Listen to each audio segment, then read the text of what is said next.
شمال سته عرب معروف به سته عرب. شمال سته عرب بین ستاره سعید و شمال سابق قرار می‌کنه میشه 25 و 26 شهریور. یه مثال سالی براتون بزنم. قبلا خدمتتون عرض کردم این شمال سته عرب چه کارایی داره.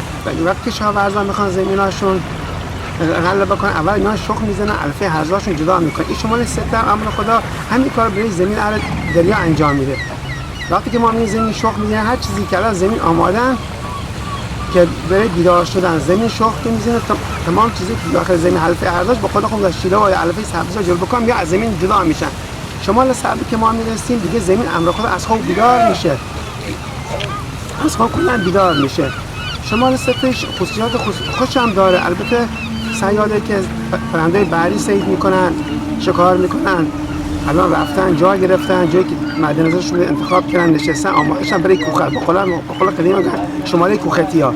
این تمام چیزی که ما می داخل شمال سته عرب جا میگیره. هم برای زمین خوبه، هم برای دریا خوبه، هم برای اهل خشکی خوبن.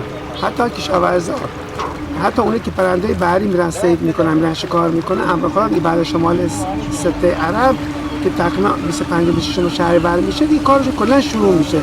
یه زمینه آماده میشه، فراهم میشه برای شمال سبز که اصل کاری شمال ما شمال سبز.